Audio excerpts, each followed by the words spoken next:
Hey, everybody. Welcome to the Player's Take, episode 135. I'm your host, Justin DeSimone, joined by no one else. Just me this week, everybody. Montrell was indisposed today with a work function of some sort, so he was not able to make recording, which is very, very sad. He was bummed out. There's a few stories that actually happened this week that he wanted to talk about, but we will likely save those for next week. I'll give you a little preview, I guess. The Appleverse Epic case wrapped up. Not completely. We're definitely gonna. We're already in the appeals process for the case, but the judge did rule, and we will definitely discuss the fallout of that next week because it is actually interesting, but also very confusing at the same time. And follow up to the China nonsense restricting youngins from playing video games more than 3 hours a week. There was apparently a further development this week revolving new games, so we will also cover that. Yeah, so let me get into the rigmarole real quick, and we'll get right into the episode. So, for those of you who haven't listened before, this is our weekly show where we talk about video games, video game news, and other topics pertaining to video games. We post at 6 a.m. Central Time on Fridays on Apple Podcasts, Google Podcasts, Spotify, Stitcher, and your favorite podcast app of choice. And if you'd like to send us questions, you can do so at theplayerstake01@gmail.com. That's our email. Or you can send us a tweet to our Twitter at theplayerstake. I did try to solicit some questions yesterday. Was unsuccessful in doing so, unfortunately. Very sad. But in the future, questions would be great for episodes like this. So please keep that in mind. Yeah, let's get right into it, guys. So it's gonna be a shorter episode. Of course, there's no discourse happening. It's just gonna be me talking. Me and my monotone, droll voice speaking to you directly to you. But there's a good amount of news to go over. But let's hold on. I got to start with the normal run of the show here. So let me get started with what I've been playing this week, and a few games. Nothing particularly new, but what I do want to talk about here is Apex Legends. We did start playing that again this week, and there was a new patch, the Evolution patch, which was the mid-season 10 patch. There were some changes, but the thing I want to talk about, though, is that the game's a fucking mess. Apex Legends continues to amaze me and honestly, if you've listened to this podcast from the beginning, we used to play PUBG, which was one of the most broken multiplayer games I think I've ever fucking played. But Apex is giving it a run for its money because it is like fucking clockwork, man. Every single fucking patch this game releases is just undeniably broken, and this might be the worst of the bunch because it is still broken as of time of recording. And this is I'm recording on Thursday, September 16th, and the patch came out 2 days ago on the 14th, and the game is still fucking broken. We were playing it yesterday and the day before when the patch came out, and it was a struggle to actually play the game. Like, we were trying to load into games. We would get disconnected from the game before it started. One of us would get kicked out of the team, so we'd have two of us in there. And then there was a time where we all queued up, and I was in there alone with somebody who wasn't one of us. It like queued me up with a rando. It was some really weird shit going on with the game. And even when you got in the game, there was lag, rubber banding, just tons of issues with the game. It was just really not a super fun experience overall. And I gotta say, this has been kind of all over the internet, of course, because Apex has really kind of ascended once again recently in the popular pop culture. Streamers have really jumped back onto this game's bandwagon, and these issues with this patch could not have come at a fucking worse time for this company, because they were really riding a wave right now in terms of popularity, but they have totally flubbed it, because it is poor. It's just super poor. What's been going on with the game, like unacceptably so. I cannot believe that it has been released in this state, and we're still not at a resolution over 48 hours later now since the patch came out. And they actually said, Respawn actually said that they believe they're not going to have a resolution until the weekend at the least. Like they think the issues may go that long through the weekend. So it's just super frustrating because I fucking love the game, man. The game is great. It plays great. It's super fun. I know we complained, back when season 10 came out that some of the changes weren't great. And I still believe those things that I said. However, there have been balance changes since then. Seer got nerfed and he is not nearly as prevalent. And even when he's around, he's not nearly as obnoxious and overpowered as he was. There are other characters that are kind of taking his place again, but the game feels better though. I still don't like World's Edge, but they have all three maps in the rotation right now. So things don't feel terrible. Okay. The game feels very playable. And there's plenty of joy to be had playing it. But when you have issues like this, it completely derails the fun of the game. And in my opinion, they are going to have to do something. I really think they're going to need to compensate, at least with maybe some battle pass levels or something, because that's how bad this is. It's so bad to the point that people literally cannot play. Meaning that if you're trying to grind the battle pass, you're losing time grinding the battle pass right now. And for somebody like me who plays infrequently, I don't play all the time. I play, when I'm actually actively playing Apex, I might play 2-3 times a week, 3 different like sessions a week. And if on 2 of those sessions suddenly I can't play the game, then that really sucks for me. I need every session I can get in order to grind the battle pass. So especially with the changes they made a few seasons ago where they nerfed progression of the battle pass, which they reverted a little bit, but they only went about halfway with it. So people forget that the battle pass used to actually be really easy to grind out over the course of a few weeks, and they made it way harder a few seasons ago, and people kind of just forgot about that issue, that controversy. But that still happened, and whatever, we all lived with it. It's fine. But given that, for somebody like me who's a little bit more casual, it is bad when things like this happen and I really can't play as optimally as I like, or even can't really play at all. There were 30-minute periods where we weren't playing at all because that's how broken it was. Like we would try to get in 5-6 games, and every one of them would have some problem. One of us would disconnect and get kicked out, or one of us would just get kicked out at the loading screen, or we'd get in the game and it was just a total lag fest, and it wouldn't even we'd literally just die. We couldn't even move or something. Like it's just really bad. So I don't know. They got to get their act together with this, because it's. I mean, this is a mature game at this point. The game's been out 2.5 years. I mean, we're talking more than 2.5 years. We're getting close to the 3rd anniversary here. We're only like 4-5 months out from that. That's not that long. So the idea, and we're in the middle of the 10th season. I mean, this is a mature game now. Like like these issues should not be happening to this degree at this point, in my opinion. Like I really cannot understand how this continues to happen every single fucking patch. And some people are blaming the servers, some people, which I mean, part of it could be the servers, but the thing is, the game was fine until they released the patch. So I think the patch did something that changed something that made the game feel rather unplayable. So to me, that's the biggest problem, is just like these issues they need to fix. The balance things notwithstanding, like those are issues as well, but those are less of an issue than not being able to play at all. So to me, I just, they got to figure this out, man. Like, and like I said, this couldn't come at a worse time for this game. Like the game was really hitting it, popping off on Twitter, Twitch, YouTube. Like people are playing it, streamers are into it, and that, like they really just dropped the ball. So yeah, so I mean, playing Apex again. We'll probably be playing it more. I definitely kind of got the itch back a little bit after being away for a few weeks. I want to grind the battle pass out. It has a couple nice Volt skins at the end that I want to get. So yeah, I'll definitely be playing that more. Also been playing more World of Warcraft TBC Classic. So I kind of hit a little bit of a wall this past week. Hold on, excuse me. I'm going to take a little drink of water here.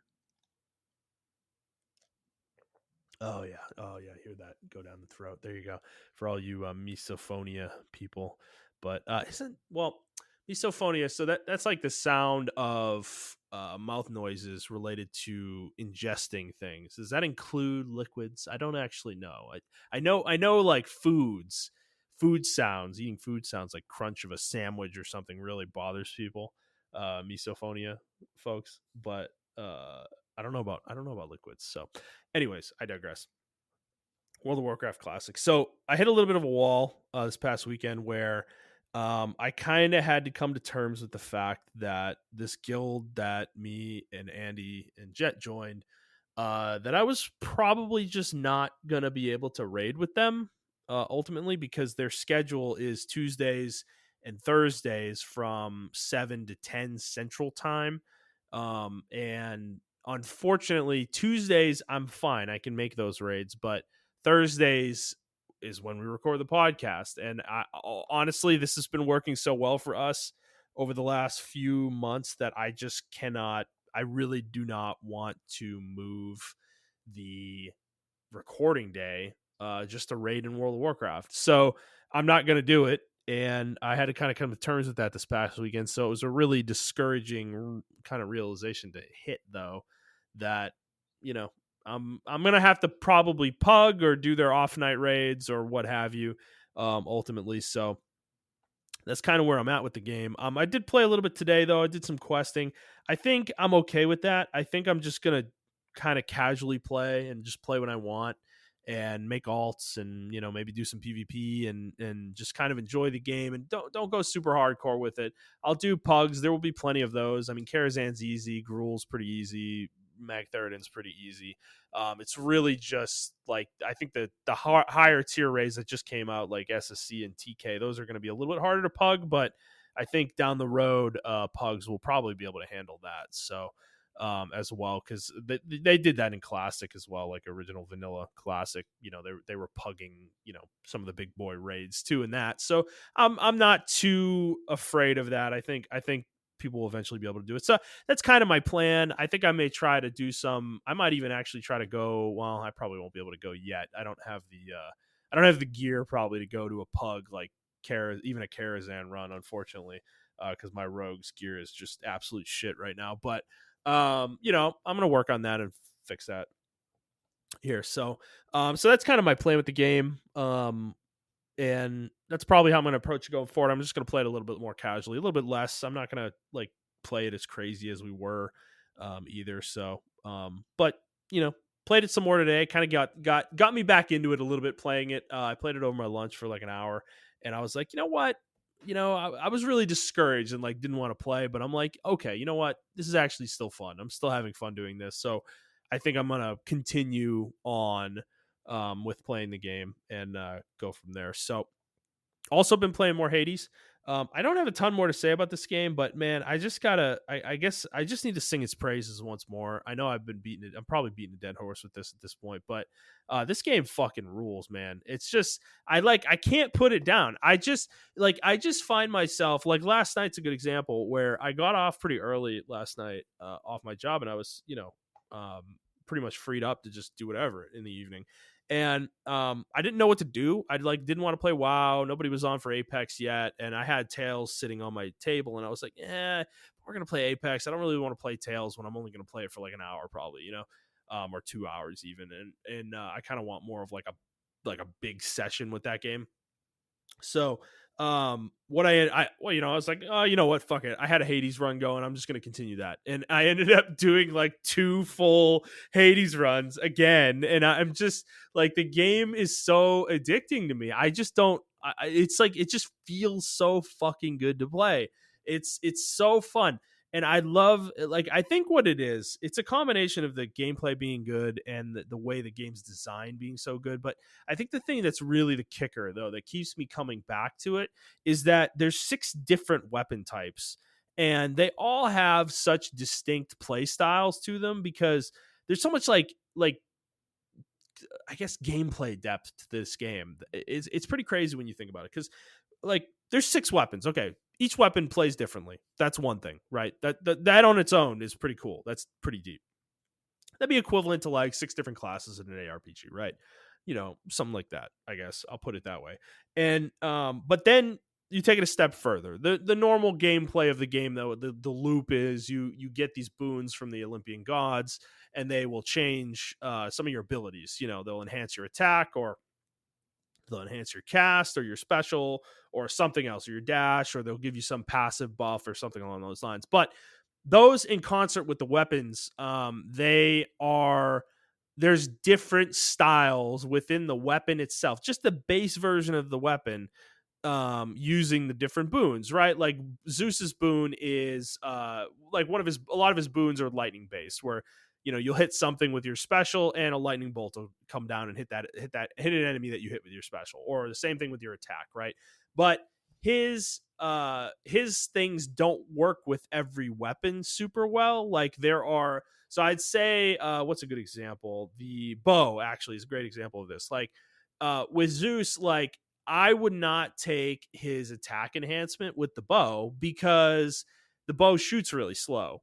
His enhancement doesn't increase the damage, like the base damage of your attack. All it does is adds a bonus chain lightning attack that happens every time you hit something. So that's better on a faster weapon. So there's these dual fist weapons that you get, not too far after you start playing the game, and they attack really fast. They're like a really fast combo weapon. And with those, Zeus's buff is really good because you're getting more hits in a similar time frame as you would one bow shot.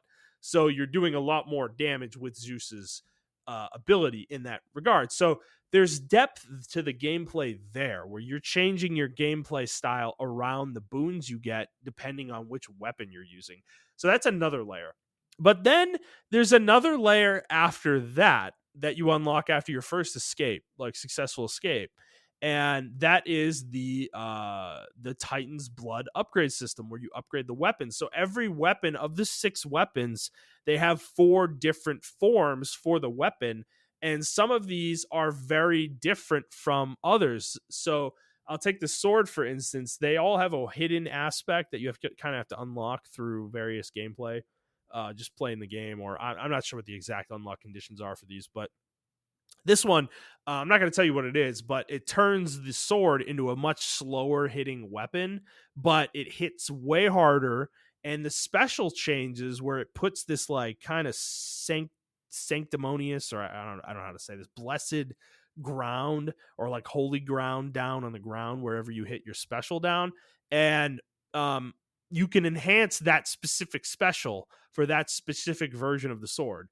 And that is it's just there's just insane depth like when you put it all together. So there's 24 different weapon upgrades between this, like all 6 weapons put together. And that in concert with the boons, in concert with some of the keepsakes you get, and eventually there's another thing you unlock called companions down the road. There's just so much fucking depth to this game. I think that's why I just keep coming back and back and back and back to this game.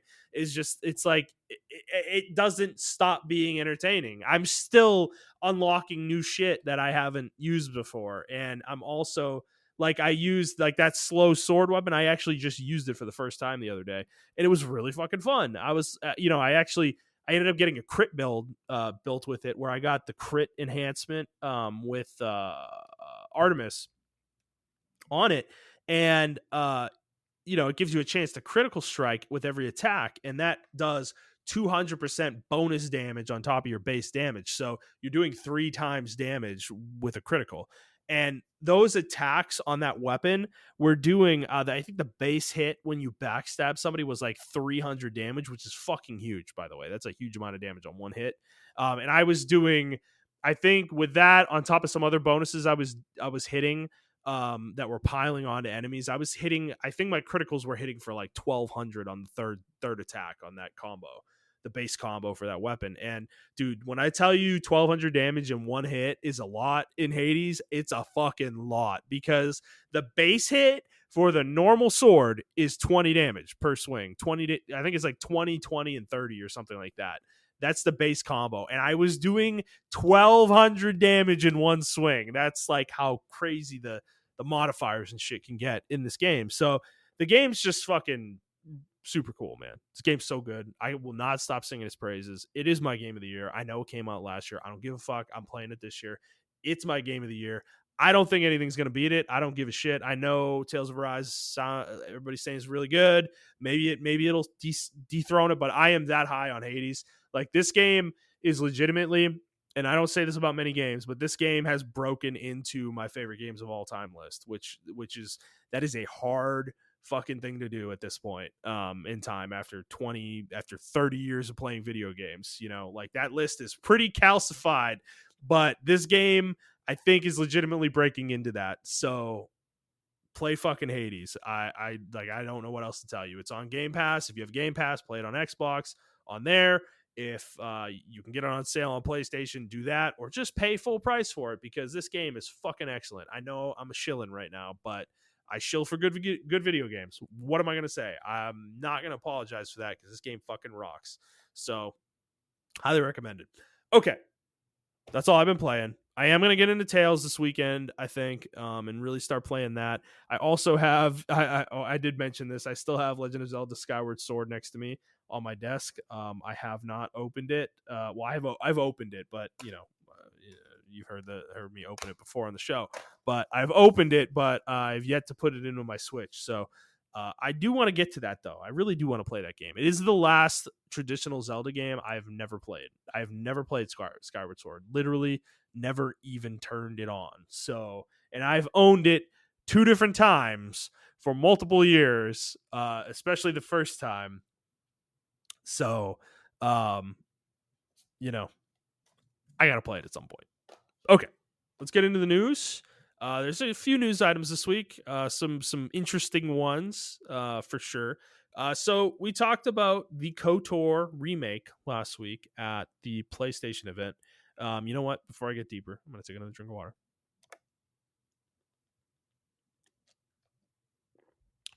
Okay, thank you. So yeah, we talked about the KOTOR remake last week during the PlayStation showcase, and which is badass that's being made, and it's being made by Aspire. I've been saying that wrong for literally fucking 10 years now or more at this point, but I kind of like Asper better. I think it sounds better, but whatever, Aspire, whatever you want to call yourselves is fine. But we have actually found out since from Aspire themselves that this remake is launching as a console exclusive on PlayStation 5. And that is interesting. I mean, clearly Sony has paid for this, but it is, I feel like it's a good get for them, to be honest, because originally this game, the original version of KOTOR, I believe on consoles only ever came out on Xbox. I don't think it came out on PlayStation, and it definitely didn't come out on GameCube. So given that, it is interesting that Sony is ponying up for this game, but I think it's a good play on their part, because it's an audience I think that they don't normally cater to, is that like Western RPG market. They're just that is just not their strong point. I feel like I think PC and Xbox have that a little bit more locked down, and the only reason Sony has any probably comparable number of players is just by sheer volume, is how many people they have playing games on their consoles relative to the other two platforms. So I think that is a good get, though. I think filling out their roster of exclusives with games they wouldn't make themselves and typically don't get a ton of, exclusively, is a good idea. And this is a pretty high quality IP as well, and also, I mean, Star Wars, of course, but I mean KOTOR specifically when I say high quality IP, not Star Wars. No offense to Star Wars, but regardless, Star Wars is, a high profile IP at the very least. So that is, of course, important as well. So yeah, I think this is a good get. I think they'll benefit from this for sure. Now it is a they say launching as a console exclusive. So, that seems pretty clear that it is probably going to come to other consoles. It's probably a 6-month or 1-year window as per usual. Wouldn't be a huge surprise to me if that was the case. So I would expect this to come to Xbox and certainly PC at some point down the road as well. So if you're willing to wait, there's no reason to get it on PlayStation 5 if you don't have a PlayStation 5. So, but exciting nonetheless. I'm just excited this game's being remade because like I've said last week, I've played KOTOR, but I only got maybe halfway through it, and I just never finished it, because the game just didn't play super well. It just wasn't a super enjoyable game to play. So playing it in a modern engine with modern controls and modern aesthetics and graphics and everything is definitely going to be a huge boon to this game, and hopefully they make the second one as well, and then this maybe leads to a KOTOR 3. But maybe they're already making a KOTOR 3. Who knows? Okay. Next story. This one was fucking huge. So, this was a really interesting story. So this week, a couple days ago, Nvidia had a leak. So there was a guy on Reddit, the founder of SteamDB. Yeah, he actually found a way to go into the database for GeForce Now and found a list of unreleased titles in the services database. And there's a lot of debate about whether this is real or not. So what we know is that the list is real. NVIDIA actually confirmed this themselves by saying they released a statement. And this is what they said. So, quote, NVIDIA is aware of an unauthorized published game list with both released and or speculative titles used only for internal tracking and testing. Inclusion on the list is neither confirmation nor an announcement of any game. NVIDIA took immediate action to remove access to the list.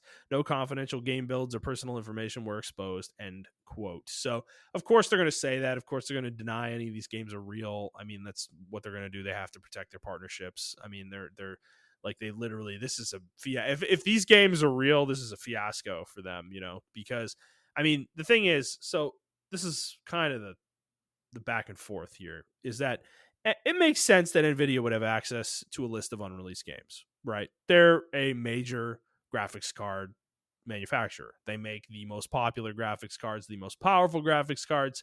They're the ones that developers on PC tend to cater to when they're making their games, especially driver-wise.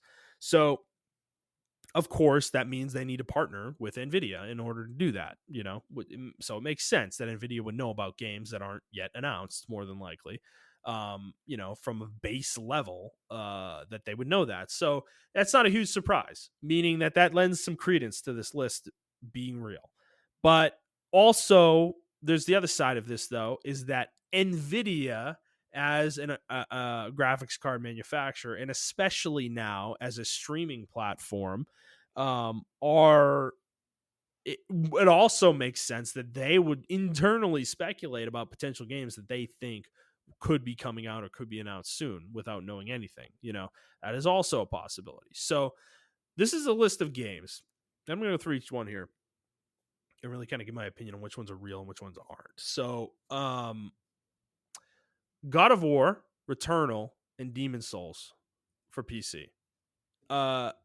These all make sense. I think these are more than likely real. I think Returnal for PC makes a ton of sense. God of War would make sense as the next PS4 game. I think that would make a ton of sense. Okay, I'm back, everybody. I'm sorry. My job paged me, and I've been gone for 2.5 hours, maybe 3. I don't even remember anymore. But I forget what I was talking about as well.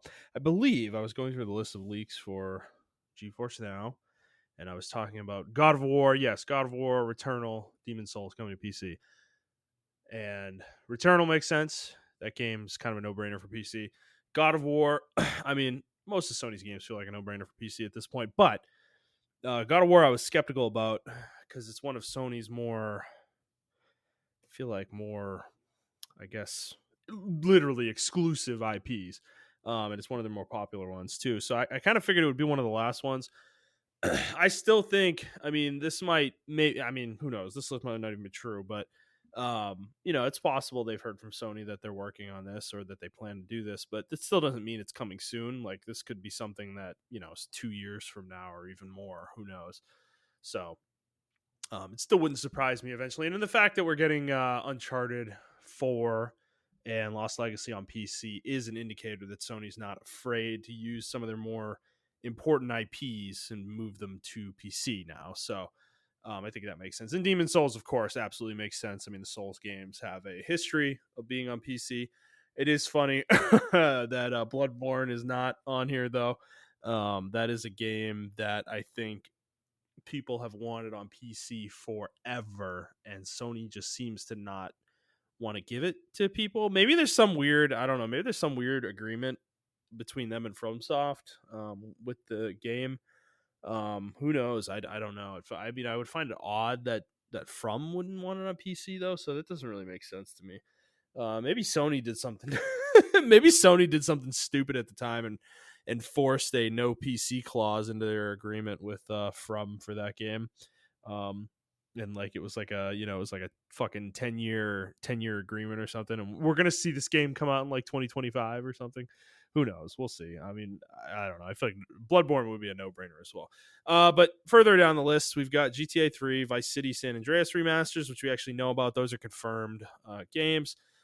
Some unannounced Xbox projects that are just code names. Nothing really interesting here. But obviously we know Xbox is making games, exclusive games, and they are going to come to PC. I mean, that is nothing. Nothing. That's no surprise. They've been doing that with all their games for years now. So. Then something called Fight for Middle Earth. I mean, that just sounds like a fake game name. I don't. That doesn't feel like a real one. Injustice 3, Gods Will Fall. That would be NetherRealm.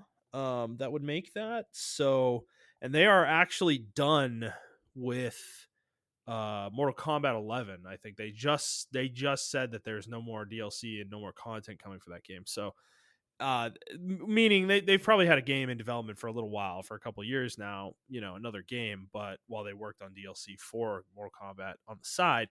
But Injustice 3 would make sense. I mean, Injustice is very popular, so I could see that one definitely being true. Human Fall Flat 2, I have no idea what that is. Total War 9, to hear Total War like described in that way or like phrased in that way with a number attached to it is super fucking weird, because the Total War games have literally never had numbers on them as far as I know, unless they're like, well, okay, sorry, not entirely true. Like Rome Total War, and then there's Rome Total War 2. But you know what I mean. There isn't like a Total War 1, Total War 2. It's usually, something Total War, total like Warhammer Total War, and then Warhammer Total War 2. Like it's not just Total War 2, So I'm sure there's another Total War game in development, whatever that is. Helldivers 2, that one, that's a popular, that was definitely a popular game when it came out. I don't even know if it was on PC though. I think it was. I don't think it was an exclusive for Sony, but that's the platform I remember it on the most, because I think it was on PS Plus at some point. But that one, I guess, wouldn't surprise me either, but that's a small game relative to the rest of these. Halo 5 Guardians for PC. I didn't even know Halo 5 wasn't on PC. I thought it was, so that I guess that's happening. Crash Team Racing Nitro Fueled for PC. That would be, I guess, not surprising either. And then BioShock 2022. So this one is one a lot of people are calling out is an indicator that this list is fake, because there's just like no chance that a BioShock game would be coming next year. But I do want to point out, 2K made a studio a couple years ago to make a new BioShock game. So I know 3 years is a short turnaround time for that, and I sincerely doubt whatever BioShock game is being made by that studio is coming next year, but who knows? Maybe that's their intended release window right now. Then that's what they've told NVIDIA, that's certainly a possibility. Final Fantasy VII remake for PC. That wouldn't be a surprise. Bayonetta 3 for PC, that would be a surprise because Bayonetta 2 was a exclusive. I don't think Bayonetta 2 is on PC. So, that would be a surprise. Let me go look real quick. Bayonetta 2. Let's see. Bayonetta 2, sorry, Bayonetta 2 PC. Is it on PC? Platinum Games. No, it's on Nintendo Switch and Wii U. So, no, Bayonetta 2 is not on PC.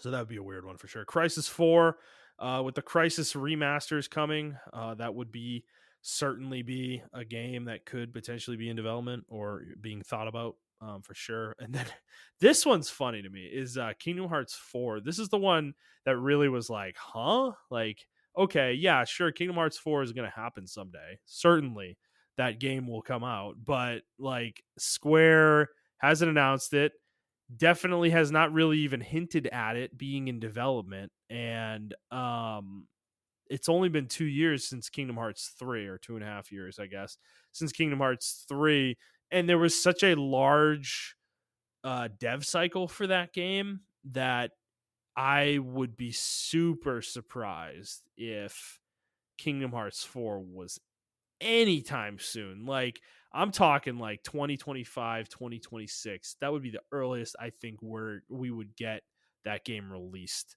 to us. And that, even that seems early to me. So the fact that it's on a list like this is hilarious.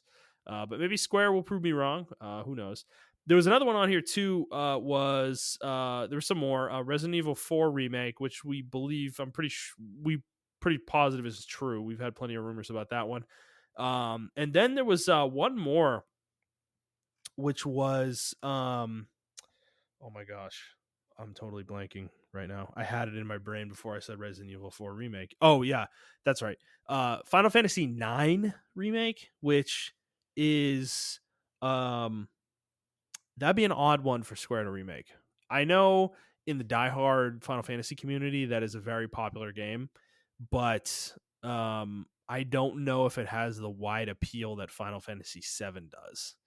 And why Square would want to remake that game is a little puzzling to me. So I don't think that one's real either.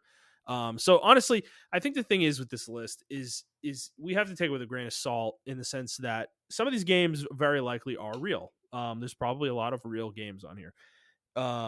But there's also probably a lot of games on here that are speculative at best, and or they're placeholder names for something, like Crisis 4 might not actually be Crisis 4. It could be a Crisis spinoff game, or something like that, or a reboot of Crisis, and that's just what they're calling it right now, is Crisis 4.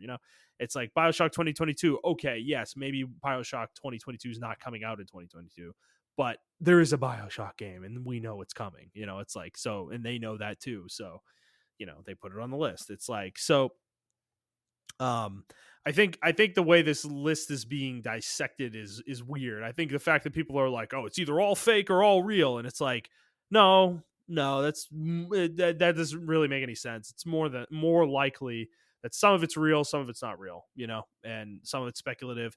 Maybe somebody was fucking around and just started throwing games in here to just fill the fucking list, internally for some reason. They were testing something and needed a large list of games. I don't fucking know. This is something, anything like that could happen. So there's a multitude of explanations here. I think this is interesting, to say the least, which is why I put it on the news here.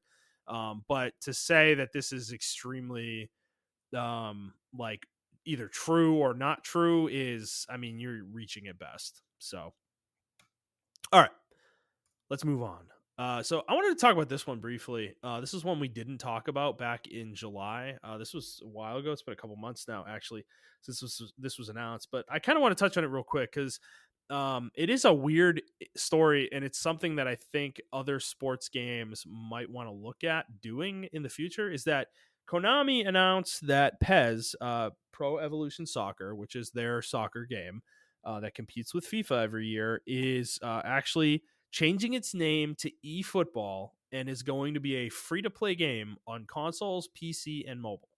And while this specific announcement is extremely disappointing to me, the fact that it's on mobile is a huge red flag. And also, even the free-to-play aspect, is a little concerning given the mobile side.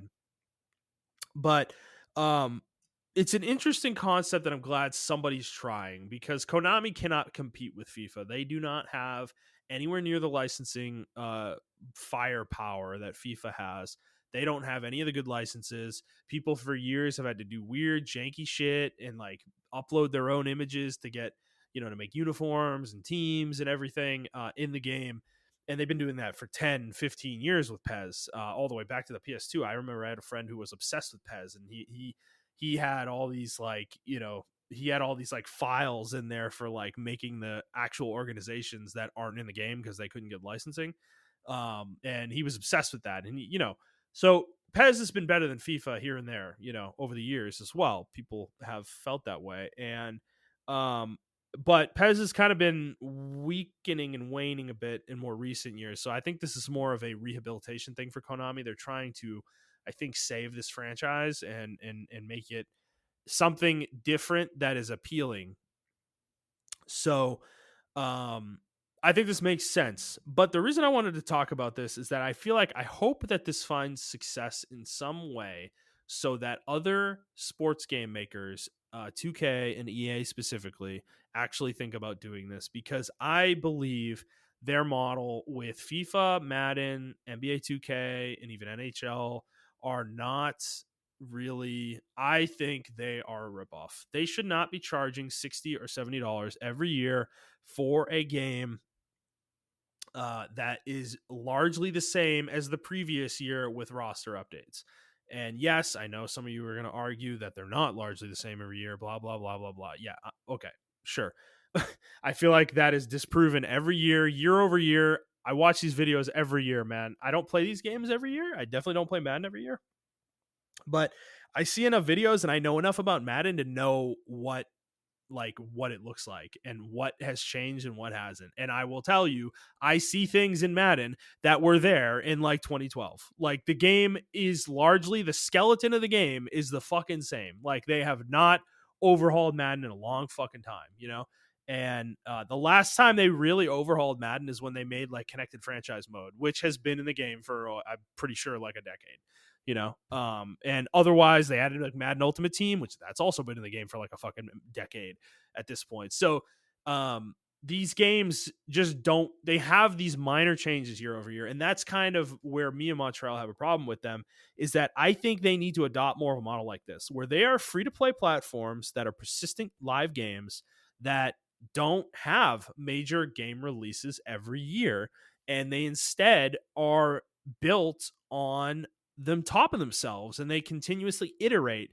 Like the situation we have with Madden and FIFA and 2K, NBA 2K, FIFA to a lesser extent. FIFA is actually at least somewhat good from what I understand, but like I'm gonna focus on Madden specifically because that's the one I know the best. Is that Madden, like, it just, think about it this way. I feel like we are getting the worst version of the game we possibly can because of the way they release the game. Because what they do is they release the game in August, and then they have one calendar year to make the next game. And that is not a lot of time in game development, especially modern game development. It's just not enough time to make something meaningful in that period of time and make it feel good and it have bugs be fixed and all this stuff. So what we end up getting every year is basically a copy paste job that has a few things changed and edited and modified and added onto it, stapled onto it every year. And you end up with a franchise that just ends up removing things, like adding things every year, and then also removing some things every year, and then a few years down the line adding those things that they removed back into the game and pretending they're new features. Like they've done that recently with like the Pro Bowl. That's been in Madden before. There was something else too. Oh fuck, I forget what this year's Madden. That's like a new feature, but it's been in Madden in the past. It was in Madden in like 15 years ago or something. And so these things aren't like they just, I feel like they're just going in a circle and people eat it up and lap it up and they make a shitload of money off Madden Ultimate Team. And that's my problem with it, is like, because otherwise the better model to me would be to make it a free-to-play game, free-to-play platform. Okay, so you don't have to hit a deadline every year. You're not trying to hit August. August isn't like some mythical moment where you're releasing a new game. Of course it's a big moment. It'll still be a big update every year where you do your roster updates, and that's like your final roster update before the regular season. And maybe you drop a new big feature at that point. But dude, you make it an iterative game where every, I don't know, 3 months you have a major patch where you add new features and you continue to build on the game. And you make it a thing where you can actually focus on things that maybe are less of moneymakers at certain times. Where like Madden Ultimate Team is where all the money's made, okay? And that's where a lot of the development time goes for Madden. But franchise mode is still very loved and beloved by the fan base. So you can put 1 3-month segment of time into franchise mode, maybe once a year or something. And you can build a new feature into franchise mode every year and add that. And like then you would end up having a better game over the course of 10 years because you have a game that would be building on itself and building on itself and building on itself rather than being remade and recycled every year. It's like live games get better over time. Like I was talking about Apex earlier, it's gotten better over the 2.5 years that it's been out. Dota has gotten better in the 9 years that it's been out. League has gotten better in the 10 12 years it's been out. It's like, and yeah, it can be argued that at a certain point the game stagnated, but you cannot argue though that at some point the game improved with some of the content patches that came out at certain points. And like if they kept re-releasing League every year, as a new game with the same champion roster and add a couple champions here, and then you add a couple items and you got to pay us $60 again, and it's like, and then you have to re-earn all the fucking champions that you earned last year. It's like, that would be horrible, dude. Like League would be a total shit game at the point it's at right now. Like it wouldn't be anything like the game it is now. So that's kind of what I'm getting at. Is like you'd have a better development pipeline if this game was just a persistent live free-to-play online game. And I don't know. I mean, maybe I'm encouraging EA to do something horrible and like turn it into a microtransaction fucking, machine, but it already is that. So it's like, I don't know. I just want a better game, dude. I don't care about Madden Ultimate Team. You can do Madden Ultimate Team. You can have the fucking yard or whatever the fuck you want to do, man. But just like give me a game that's like somewhat playable, some franchise mode that's okay, that's like doable. Just some of the shit I see about Madden's fucking franchise mode just makes me so upset. Like the AI is so stupid. And then like this year there's like I was watching videos of the fucking game, and there's like these bugs where like the game doesn't even simulate the game properly, where you do a simulation and it breaks, and like your team scores 0 points and you have 0 yards and you have 0 plays, and it's like the other team has like 32 points and they just win automatically, and your sim fucked up and broke and you have to like load the week or whatever.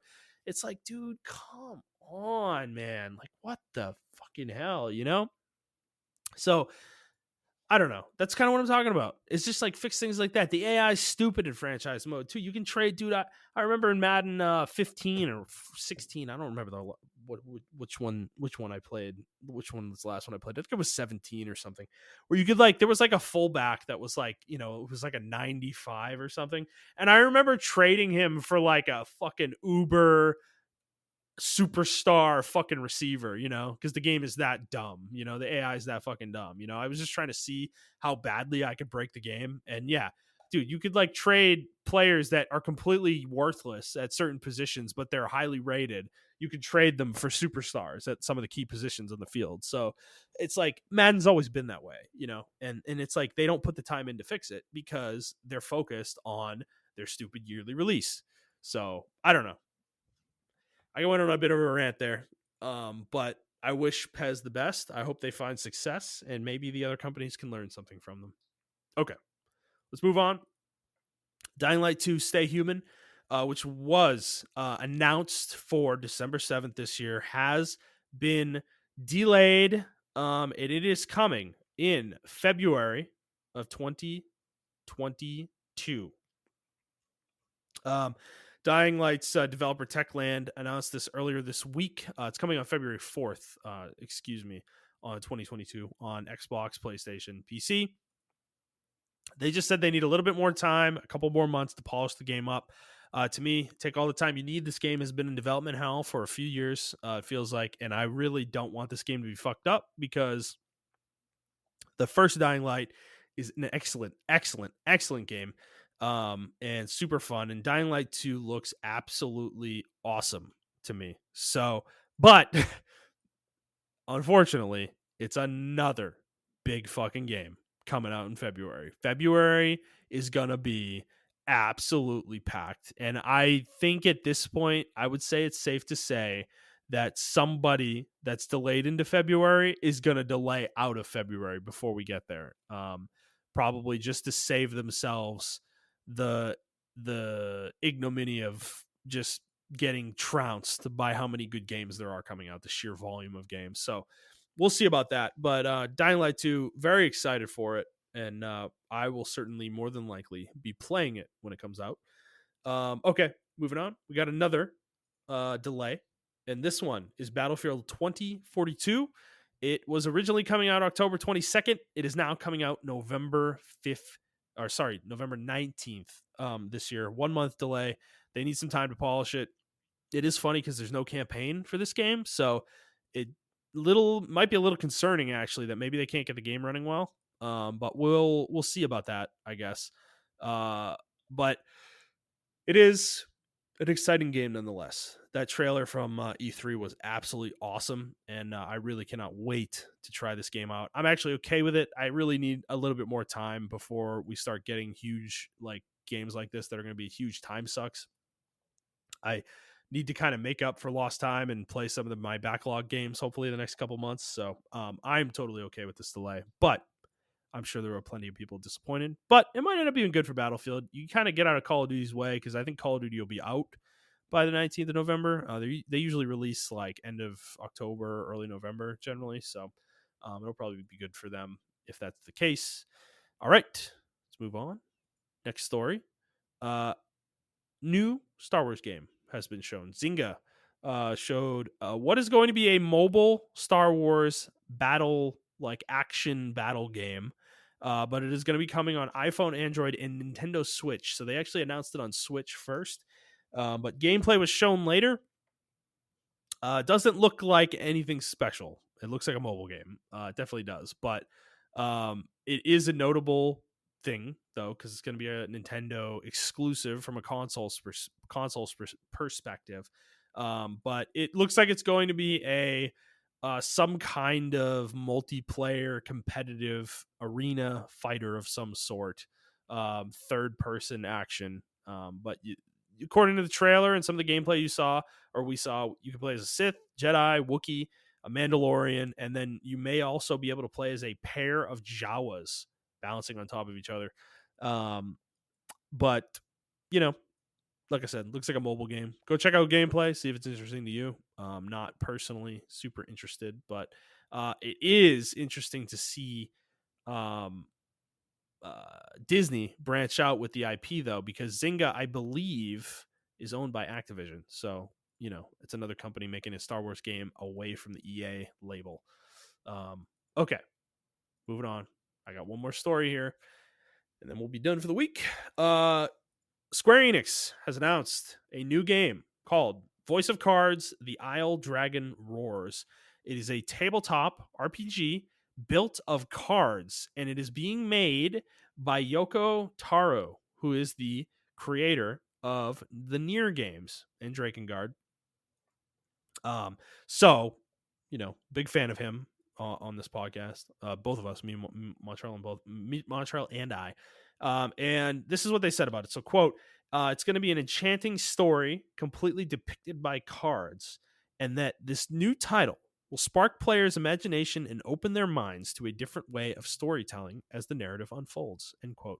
That's all they said about it. There was a short trailer, didn't show any gameplay, but a card-based RPG made by Yoko Taro is inherently piques my interest, I'd say, for sure, because he's a great developer. I think he's got a great mind. I think he's he's not averse to kind of coming up with zany ideas and seeing if they work.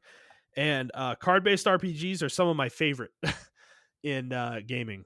Bait and Katos and Bait and Katos Origins are, Montrell and I have said their names many times on this podcast, and I doubt this game is going to be like those. But if we can get anywhere close to that, though, I'm all in. So I'm totally into this.